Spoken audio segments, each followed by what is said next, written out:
नमस्कार दोस्तों, स्वागत है आपका स्टडी फॉर सिविल सर्विसेज में। वीडियो को पूरा देखिए। कोई भी आपका फीडबैक है, कोई सजेशन है, तुरंत वीडियो में कमेंट करके जरूर बताइए। अच्छा लगे तो वीडियो लाइक जरूर कर लीजिए और ऐसे वीडियो लगातार फ्री में पाने के लिए चैनल को तुरंत सब्सक्राइब कर लीजिए और बेल आइकन को जरूर टैप कर लीजिए ताकि आगे भी सारे वीडियो आपको मिलते रहे। यूट्यूब में फॉलो करते हैं तो प्लीज ये वाला फ्री टेलीग्राम चैनल जरूर ज्वाइन कर लीजिएगा। सारे नोटिफिकेशन, सारे अपडेट यहीं पे आते हैं, ध्यान रखिएगा। स्टडी फॉर सिविल सर्विसेज का कोई भी पेड ग्रुप अगर आपको ज्वाइन करना है तो सिर्फ 856480560660897523860445 यही नंबर है हमारे, सिर्फ जहां पे कॉल या व्हाट्सएप कर सकते हैं। इंस्टाग्राम पे हमारा पेज जरूर फॉलो कर लीजिएगा, studyforcivil.services है। ट्विटर पे हमको जरूर फॉलो कर लीजिएगा, @studyforcivils है। सारे क्वेश्चन अटेम्प्ट करिए और स्कोर अपना तुरंत कमेंट करके बताइए। चलिए यहाँ से अपना नेक्स्ट वीडियो स्टार्ट कर लेते हैं हम। फर्स्ट क्वेश्चन हमारे पास ये है कि इन एन आइडियल वर्ल्ड नामक पुस्तक जो है किसने लिखी है। तो अभी हाल ही में ये वर्ष 2022 में प्रकाशित एक नॉवेल है। इसमें एक ये फेमस इंग्लिश फिक्शन के राइटर हैं कुणाल बसु, है ना, इनकी पुस्तक है। तो इन नाम ध्यान रखिएगा और पुस्तक का नाम। टिक। भारतीय पैरालंपिक दल के लिए थीम गीत कर दे कमाल तू गाना किसने गाया है इसमें से। तो देखिए, जो टोक्यो पैरालंपिक गेम्स हुए थे 2021 में जापान के शहर टोक्यो में, तो वहाँ पे जो हमारे पैरालंपिक्स की एक पूरी टीम जो गई थी स्पोर्ट्स में भाग लेने के लिए, तो उसके लिए एक जो थीम गाना बनाया गया था, इसका नाम था कर दे कमाल तू, ये इसके बोल थे। और ये लखनऊ के एक दिव्यांग क्रिकेट खिलाड़ी हैं संजीव सिंह, तो इन्होंने इसको लिखा था और गाया था। ठीक, तो ध्यान रखेंगे, सी ऑप्शन हमारा करेक्ट है। हाल ही में विश्व का पहला 3D प्रिंटेड स्टील ब्रिज कहाँ खोला गया है। ठीक है, तो जो 3D प्रिंटिंग टेक्नोलॉजी का यूज करते हुए एक स्टील ब्रिज का कॉन्सेप्ट यहाँ पे डेवलप किया गया है, इसको खोला गया है एम्स्टरडम में। तो यहाँ से डी ऑप्शन करेक्ट है। एक क्वेश्चन और ध्यान रखिएगा, अभी रिसेंटली इंडिया में 3D प्रिंटेड पहला डाकघर जो है पोस्ट ऑफिस, इसको खोला जाएगा कहाँ पे, बैंगलोर में। ठीक, ये काफी एक्सपेक्टेड क्वेश्चन है, इसको भी आपको ध्यान रखना है। भारत का पहला निजी रेलवे स्टेशन यानी कि प्राइवेट रेलवे स्टेशन इसमें से कौन सा है। ठीक है, तो देखिए, पब्लिक प्राइवेट पार्टनरशिप के मॉडल पे विकसित किया जाने वाला एक लोकल फर्म है भोपाल की, बंसल ग्रुप करके। ठीक है, तो उनको इसका कॉन्ट्रैक्ट दिया गया था, जो कि हबीबगंज हमारा रेलवे स्टेशन है भोपाल में इसका। ठीक, तो यहाँ पे जो है इसका ऑपरेशन और मेंटेनेंस, कंस्ट्रक्शन, इन सब का काम इनको सौंपा गया था। तो यहाँ पे देखेंगे फर्स्ट प्राइवेट रेलवे स्टेशन जो भारत का बना उसी क्रम में, तो Habibganj railway station, option A correct हो जाएगा। इसको रीनेम भी किया गया था मध्य प्रदेश सरकार के द्वारा, रानी कमलापति रेलवे स्टेशन करके इसका नाम दिया गया था। ठीक, तो इसको भी ध्यान रखिए। प्रथम जैन संगीति निम्न में से किसके समय में आयोजित की गई थी। ठीक है, तो जैसे आप बुद्धिस्ट काउंसिल्स के बारे में पढ़ते हैं, बुद्धिस्ट समितियों के बारे में, जो 4 बुद्धिस्ट काउंसिल्स आयोजित की गई, तो उसी प्रकार से एक जैन संगीति जो है सबसे पहली ऑर्गेनाइज की गई आपका चंद्रगुप्त मौर्य के टाइम पीरियड में। ठीक, बंदी जीवन निम्नलिखित में से किसकी कृति है। ठीक है, तो भारत के जो स्वतंत्रता सेनानी रहे उसी क्रम में सचिंद्रनाथ सान्याल के बारे में आप पढ़ते होंगे, इनकी कृति है बंदी जीवन। ठीक, सचिंद्रनाथ सान्याल कौन थे, तो जो हिंदुस्तान रिपब्लिकन एसोसिएशन फाउंड हुआ था उसके वन ऑफ द फाउंडर्स में से थे। किस सिख गुरु की हत्या मुगल शासक द्वारा कर दी गई थी। ठीक है, तो जो सिखों के 10 गुरु होते हैं, तो उसमें जो 5वें थे गुरु अर्जुन देव। ठीक, इनको कैप्चर किया गया था जहांगीर के द्वारा, मुगल शासक जो था, लाहौर में इनको रखा गया टॉर्चर करके, अंततः इनकी मृत्यु हो जाती है वहां पे। ठीक, तो इन्हीं के बारे में पूछा जा रहा था, ऑप्शन ए हमारा करेक्ट है।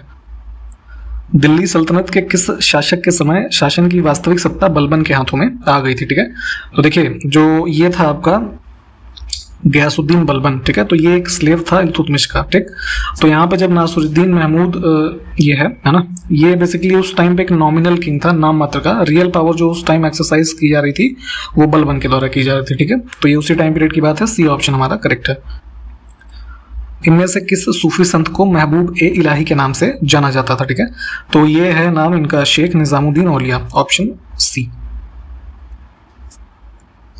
चित्रकूट जलप्रपात को भारत का नियाग्रा जलप्रपात की संज्ञा दी जाती है, जो कि किस नदी पर स्थित है। ठीक है, तो जो ये नायग्रा वाटरफॉल्स है काफी फेमस यूएस और कनाडा के रीजन में, तो यहाँ पे उसी क्रम में भारत का एक जो चित्रकूट जलप्रपात है जो इंद्रावती नदी पे संबंधित है, ये कहाँ स्थित है, छत्तीसगढ़ का जो ये बस्तर वाला एरिया है यहाँ पे स्थित है। ठीक है, तो इसको ही भारत के नियाग्रा जलप्रपात की संज्ञा दी जाती है।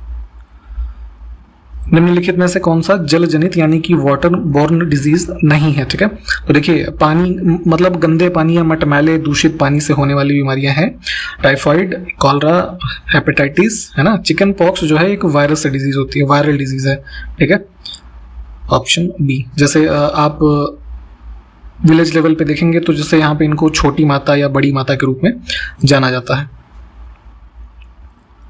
फिरदौस मंजिल किस मुगल शासक को कहा जाता था। ठीक है, तो देखिए, यहाँ पे ये टाइटल ध्यान से देखिएगा, ऐसे फैक्ट के रूप में पूछ लिया जाता है। जो लेटर मुगल्स में आप देखते हैं शाह आलम द्वितीय को, ठीक, शाह आलम द्वितीय को फिरदौस मंजिल के नाम से जाना जाता था। देखिए किसी वस्तु की अगर हम क्वांटिटी जो है, मात्रा अगर चेंज कर दें, बढ़ा दें या घटा दें, तो उसमें से दिए हुए जो हमें ऑप्शन है इसमें से क्या अपरिवर्तित रहता है, ठीक है। Which of the following remains unchanged when the quantity of a commodity changes, ठीक। तो आपका अगर मान लीजिए कोई 1 किलो वस्तु है, अगर आपने उसको 4 किलो कर दिया, तो चूंकि सब्सटेंस का जो डेंसिटी यानी कि घनत्व होता है वो कॉमन होता है, तो भार बदल जाएगा, वॉल्यूम मास बदल जाएगा, डेंसिटी कॉमन रहेगी यहाँ पे। टोंस किस नदी की सहायक नदी है, यानी कि ट्रिब्यूटरी है, ठीक। तो देखेंगे तो टोंस नदी जो है ये यमुना नदी की one of the largest tributary है, ठीक। तो ध्यान रखेंगे ऑप्शन हमारा बी करेक्ट है। दुग्धधारा जलप्रपात किस नदी पर स्थित है, ठीक है। तो ये दुग्धधारा वाटरफॉल जो है ये नर्मदा नदी से संबंधित है, मध्य प्रदेश में, ऑप्शन बी। निम्नलिखित में से किस लौह अयस्क में लोहे का अंश सर्वाधिक होता है, ठीक है। तो देखिए ये सब आयरन ओर्स हैं जो लिखे हुए हैं, हेमेटाइट, सिडेराइट, मैग्नेटाइट। तो अगर हम आयरन कंटेंट की बात करें प्रतिशत के रूप में, तो सबसे ज्यादा जो आयरन ओर पाया जाएगा वो मैग्नेटाइट में पाया जाता है, ऑप्शन सी।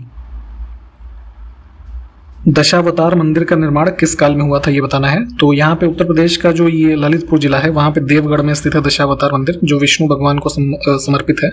तो इसका अगर हम कंस्ट्रक्शन देखें तो ये गुप्ता पीरियड में अराउंड 6th सेंचुरी के आसपास में जो है इसका कंस्ट्रक्शन किया गया। मुलिंगला दर्रा किस राज्य या केंद्र शासित प्रदेश में स्थित है। तो जो पहाड़ी दर्रे होते हैं इंपॉर्टेंट, ये जैसे लद्दाख, जम्मू कश्मीर, सिक्किम, हिमाचल प्रदेश, उत्तराखंड, अरुणाचल प्रदेश, ये वाले जो हैं इनको प्लीज एक बार लिस्ट पूरी आप ध्यान से पढ़ के जाइएगा, जरूर पूछा जाता है ये। तो उसी क्रम में मुलिंगला देखेंगे तो ये स्थित है उत्तराखंड में, ठीक, तिब्बत के रीजन को कनेक्ट करता है उत्तराखंड से। दिल्ली सल्तनत के किस शासक ने शुद्ध रूप से अरबी सिक्के जो हैं चलाए थे, ठीक है। तो यहाँ पे देखेंगे तो ये जो इल्तुतमिश है ना, इसको इसका श्रेय जाता है।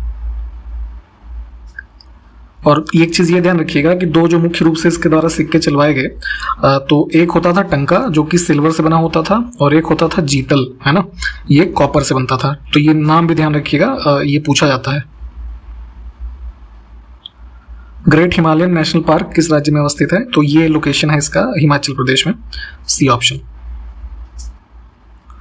राष्ट्रीय पंचायती राज दिवस प्रतिवर्ष किस तिथि को मनाया जाता है, ठीक है। तो पंचायती राज दिवस होता है प्रतिवर्ष आपका जो है 24 अप्रैल को, ठीक, बी ऑप्शन करेक्ट हो जाएगा। वर्ष 2010 से जो है इसको डिक्लेयर किया गया है 24 अप्रैल को पंचायती राज दिवस के रूप में, प्रधानमंत्री उस समय के जो थे मनमोहन सिंह जी द्वारा, ठीक। अमजद अली खां का संबंध निम्नलिखित में से किस वाद्य यंत्र से है। तो ये म्यूजिकल इंस्ट्रूमेंट बजाते हैं सरोद, ठीक, डी ऑप्शन करेक्ट हो जाएगा। ये जो है ग्वालियर घराना जो है इससे संबंधित हमारे एक फेमस भारत के सरोद प्लेयर हैं, ठीक। स्वर्णिम पैगोडा का देश किसे कहा जाता है, ठीक है, लैंड ऑफ गोल्डन पैगोडाज, ठीक। तो ये देश है म्यांमार। अच्छा, आपसे क्वेश्चन ये है कि ये जो पैगोडा होता है इसका अर्थ क्या होता है, ये बताइए जरा। पर्यावरण से संबंधित प्रसिद्ध मॉन्ट्रियल समझौता किस वर्ष किया गया था, ठीक है। तो ग्रीन हाउस गैसेस जो हैं, सॉरी माफ कीजिएगा, ओजोन लेयर के डिप्लीशन से संबंधित, उसके ह्रास से संबंधित जो सब्सटेंसेस हैं उसको धीरे धीरे फेज आउट करने की दिशा में मॉन्ट्रियल प्रोटोकॉल को अपनाया गया था वर्ष 1987 में, यानी कि सी ऑप्शन। अगला है बायोस्फीयर रिजर्व, एक है सिमलीपाल, है ना, ये किस राज्य में स्थित है। जैव मंडलीय सुरक्षित क्षेत्र सिमलीपाल ये स्थित है उड़ीसा में। राष्ट्रीय सुदूर संवेदन केंद्र का मुख्यालय कहाँ पर स्थित है, यानी कि नेशनल रिमोट सेंसिंग सेंटर। तो ये इसकी स्थापना की गई थी जो है आपका ये हमारे जो विक्रम साराभाई जी थे इनके द्वारा, और ये लोकेटेड है यहाँ हैदराबाद में। देखिए वर्णांधता नामक रोग को किसके प्रयोग के द्वारा दूर किया जा सकता है, ठीक है। एक जो डिजीज होती है आंखों की, कलर ब्लाइंडनेस, जैसे सरकारी नौकरी में भी इसको मेडिकल कंडीशंस में देखा जाता है कि कोई व्यक्ति वर्णांध ना हो, ठीक है। तो पहली बात ये जानिए कि वर्णांधता जो होती है ये एक आनुवंशिक बीमारी है, एक पीढ़ी से दूसरी पीढ़ी में ट्रांसफर होती है। और ऐसे व्यक्ति जिसको कि कलर ब्लाइंडनेस की प्रॉब्लम है उसमें यूजुअली एक ऐसी प्रवृत्ति देखी जाती है कि वो व्यक्ति लाल यानी कि रेड और ग्रीन, ठीक, ऐसे रंगों के जो शेड्स होते हैं उसको मतलब उसमें विभेद नहीं कर पाता है, वो पहचान नहीं पाता है कि ये दोनों रंग जो हैं किस कलर के हैं। तो ये एक बेसिक फीचर होता है जो लोग कलर ब्लाइंड होते हैं। तो ये बीमारी बेसिकली ऐसी है कि इसका इलाज नहीं है कोई भी लेंस यूज़ करके, जैसे आप जो निकट दृष्टि दोष है या दूर दृष्टि दोष है इन सबको दूर कर लेते हैं। तो यहाँ पे वडांधता को दूर करने के लिए ऐसा कोई भी सिस्टम नहीं है। हर साल पूरे भारत में कारगिल विजय दिवस मनाया जाता है। तो ये किस दिन मनाते हैं ये पूछा जा रहा है। तो पाकिस्तान के ऊपर जो हमारी विजय हुई कारगिल में, तो 26 जुलाई को ये डे जो है ऑब्जर्व किया जाता है। सिंधु घाटी सभ्यता का कौन सा स्थल अब पाकिस्तान में स्थित है? ठीक है, तो देखिए कालीबंगा ये राजस्थान में मिल जाएगा आपको। लोथल गुजरात का एक जो है पोर्ट सिटी था। आलमगीरपुर इधर मेरठ के रीजन में स्थित है। हड़प्पा जो है ये अब वर्तमान के पाकिस्तान में स्थित है। विश्व शतरंज दिवस यानी कि वर्ल्ड चेस डे, ठीक है, चेस का जो खेल होता है तो उसी के क्रम में एक डे भी मनाते हैं प्रतिवर्ष 20 जुलाई को। अगला है कि केसरिया बौद्ध स्तूप किस राज्य में स्थित है? तो इसकी लोकेशन है बिहार में। बिहार के किस डिस्ट्रिक्ट में है ये आप हमको कमेंट करके बताइए। हाल ही में किसने अपनी नई पुस्तक द इंडिया स्टोरी लिखी है? ठीक है, तो ये देखिए किताब का नाम है द इंडिया स्टोरी। इसमें भारत की जो है इकोनॉमिक हिस्ट्री जो है इसके बारे में मेंशन किया गया है और लिखने वाले लेखक हैं बिमल जालान, ठीक है, जो आरबीआई यानी कि रिजर्व बैंक ऑफ इंडिया के पूर्व गवर्नर रहे थे। जासूसी सॉफ्टवेयर पेगासस, ठीक है, ये काफी चर्चा में रहा था।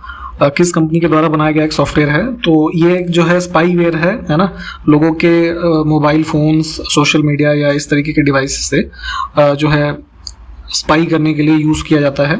और हाल फिलहाल ये काफ़ी चर्चा में रहा था। भारत में भी चार्जेस लगे थे कई लोगों के ऊपर कि जो है इनके रिकॉर्ड्स जो है इससे लीक हो रहे हैं। तो ये एक जो है इजराइल की कंपनी है एनएसओ ग्रुप है, इसके द्वारा डेवलप किया गया एक सॉफ्टवेयर है। अगला देखिए विज्ञान अन्वेषण दिवस यानी कि साइंस एक्सप्लोरेशन डे, या फिर इसको कई बार स्पेस एक्सप्लोरेशन डे भी कहा जाता है। ये ऑब्जर्व किया जाता है प्रतिवर्ष 20 जुलाई को। ठीक, नागरिकों के मूल कर्तव्य संबंधी वर्मा समिति का गठन कब किया गया था? तो देखिए एक रिटायर्ड जस्टिस JS वर्मा थे, उनकी अध्यक्षता में कमेटी बनाई गई थी 1998 में अटल बिहारी वाजपेयी गवर्नमेंट के द्वारा। इसमें बेसिकली पर्पस ये था इसको बनाने के पीछे कि जो फंडामेंटल ड्यूटीज, चूंकि 42nd अमेंडमेंट के द्वारा इसको ऐड किया गया था हमारे कॉन्स्टिट्यूशन के भाग 4A में, ठीक, तो परंतु अब चूंकि इनका क्या है कि ये लोगों को एहसास करना जरूरी है ना कि फंडामेंटल ड्यूटीज उनकी क्या है और वो उसको फॉलो कैसे करें, ठीक है। तो यही इन्हीं सब पर्पस के लिए कि सजेशंस मांगा गया वर्मा कमेटी से कि क्या क्या जो है सजेशंस हो सकते हैं कि लोगों के बीच जो फंडामेंटल ड्यूटीज हैं इसकी टीचिंग्स को फैलाया जाए ताकि वो अपने कर्तव्यों को पहचान सकें। ठीक, भारतीय संसद के इतिहास में पहली बार अविश्वास प्रस्ताव कब रखा गया था? ठीक है, तो नो कॉन्फिडेंस मोशन जो सरकार के अगेंस्ट में लाया जाता है संसद में, पॉलिटी में आपने इसको पढ़ा होगा। तो पहली बार जो है जवाहरलाल नेहरू गवर्नमेंट जब थी तो वर्ष 1963 के अगस्त में यहाँ पे पहली बार नो कॉन्फिडेंस मोशन इनकी गवर्नमेंट के अगेंस्ट में लाया गया था। JB कृपलानी जो है इनके द्वारा इंट्रोड्यूस किया गया था, इनको भी ध्यान रखिए। पॉजिट्रॉन की खोज इसमें से किसने की थी? ठीक है, तो केमिस्ट्री में आप पॉजिट्रॉन्स के बारे में पढ़ते होंगे जो कि हमारे पॉजिटिव चार्ज पार्टिकल्स होते हैं। तो इनकी खोज की थी वर्ष 1932 में कार्ल एंडरसन ने। ठीक, बी ऑप्शन। पादप कोशिका भित्ति मुख्य रूप से किससे बनी होती है, यानी कि जो प्लांट सेल वॉल होती हैं उसके बारे में पूछा जा रहा है। तो ये बनी होती है आपका सेल्यूलोज से। ठीक, पहला खेलो इंडिया राष्ट्रीय रैंकिंग महिला तीरंदाजी टूर्नामेंट जो है किस शहर में आयोजित किया गया? तो जो तीरंदाजी का खेल होता है तो उसके संदर्भ में भारत का पहला ये जो टूर्नामेंट आयोजित किया गया झारखंड के जमशेदपुर में। ठीक, यहाँ से डी ऑप्शन हमारा जो है ये करेक्ट हो जाएगा। इसको आयोजित किया गया था अभी जो है अप्रैल के महीने में 2022 में ही, इसको ध्यान रखेंगे। हाल ही में किसे पहले लता दीनानाथ मंगेशकर पुरस्कार से सम्मानित किया गया है? ठीक है, तो काफी एक एक्सपेक्टेड क्वेश्चन ये भी है, पूछा जा सकता है आपसे, ये प्रधानमंत्री मोदी को जो है दिया गया है। अप्रैल 2022 को किसे भारत के G20 के मुख्य समन्वयक के रूप में नियुक्त किया गया है? ठीक है, तो G20 जो एक समूह है इसका नेक्स्ट जो मीटिंग होना है वो भारत में ही होगा, जम्मू कश्मीर में नेक्स्ट ईयर, इसको ध्यान रखिएगा। और इसमें जो चीफ कोऑर्डिनेटर का एक पोस्ट होता है तो ये इसमें अपॉइंट किए गए थे अप्रैल में ये हर्षवर्धन श्रृंगला। ठीक है, ये हमारे पूर्व जो ये विदेश सचिव थे। ठीक, तो इनको भी ध्यान रखेंगे। हाल ही में state of world population 2022 report किस संस्थान के द्वारा जारी की गई है, ठीक है। तो ये जो है state of world population report, यानी कि विश्व में जनसंख्या की क्या स्थिति है उसके संबंध में एक रिपोर्ट दी गई है, ये यूनाइटेड नेशंस पॉपुलेशन फंड के द्वारा, यानी कि डी ऑप्शन हमारा करेक्ट हो जाएगा। और इसमें एक चीज़ ये ध्यान रखिएगा कि इन्होंने एस्टिमेट किया है इसमें कि जो विश्व की कुल पॉपुलेशन है अराउंड 8 बिलियन जो है हो जाएगी बाई एंड ऑफ ईयर 2022। 2026 के राष्ट्रमंडल खेल की मेजबानी कौन सा देश करेगा इसमें से, ठीक है। तो देखिए अभी हाल ही में 2022 में भी कॉमनवेल्थ गेम्स हुए हैं, कहाँ पे, बर्मिंघम इंग्लैंड में, ठीक। जिसमें से टॉप रैंक पे कौन रहा, ऑस्ट्रेलिया, दूसरे पे इंग्लैंड, तीसरे पे कनाडा, चौथे पे भारत। भारत ने कुल कितने मेडल जीते, 61, ठीक। तो ये सब फैक्ट्स ध्यान रखेंगे 2022 वाले कॉमनवेल्थ के बारे में। और 4 साल के बाद जो अगला होगा ये ऑस्ट्रेलिया में होगा। ऊर्जा, पर्यावरण और जल परिषद, यानी कि एक समूह है, council for energy, environment and water. तो इनके द्वारा जारी एक अध्ययन के अनुसार पिछले 2 दशकों में वनाग्नि यानी कि फॉरेस्ट फायर की सर्वाधिक घटनाएं जो हैं किस राज्य में हुई हैं। तो सबसे ज़्यादा पिछले अगर 2 दशकों में देखें 20 सालों के अंदर, तो सबसे ज़्यादा फॉरेस्ट फायर्स देखे गए हैं आपका यहाँ पे नॉर्थ ईस्ट के स्टेट मिजोरम में।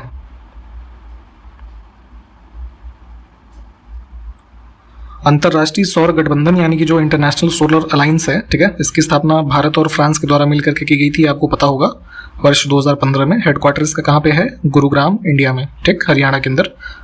तो इसके जो सदस्य देश हैं धीरे धीरे बढ़ रहे हैं। तो इसमें अभी इस समझौते पे जो है हस्ताक्षर करने वाला 105वां देश बना है, वो है नेपाल।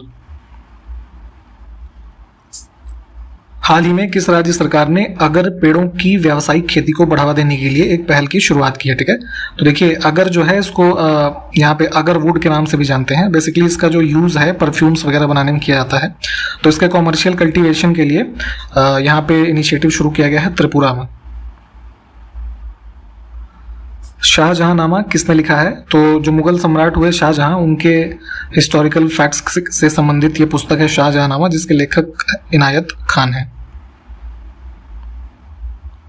हाल ही में मिस इंडिया यूएसए 2021 का अवार्ड जो है किसे दिया गया है, तो यहाँ पे इंडियन ओरिजिन के लोग जो यूएस में रहते हैं, तो वहाँ पे ये ऑर्गेनाइजेशन होता है, जैसे मिस इंडिया, मिस यूनिवर्स वगैरह होता है ना, उसी तरीके का की आयोजन है। तो ये अवार्ड दिया गया है वैदेही डोंगरे को। देश का पहला मॉडल गंगा ग्राम कहाँ विकसित किया जाएगा, ये पूछा जा रहा है आपसे। तो एक जो योजना चलाई गई है मॉडल गंगा विलेजेस की, तो उसके अंतर्गत पहला जो ये मॉडल ग्राम विकसित किया जा रहा है ये वाराणसी में, ठीक है। इसमें जो गंगा जल है इसका यूज़ करके फर्दर मत्स्य पालन, इको टूरिज्म, है ना, खेती, इन सब पर्पसेज में यूज़ किया जाएगा। तो ध्यान रखेंगे इसको भी, ऑप्शन डी हमारा करेक्ट है। और इसी प्रश्न के साथ यहाँ पे इस वीडियो को समाप्त करेंगे। सारे क्वेश्चंस को प्लीज़ आप देख लें। हम आपसे अगले वीडियो में मिलते हैं, तब तक के लिए नमस्कार, जय हिंद।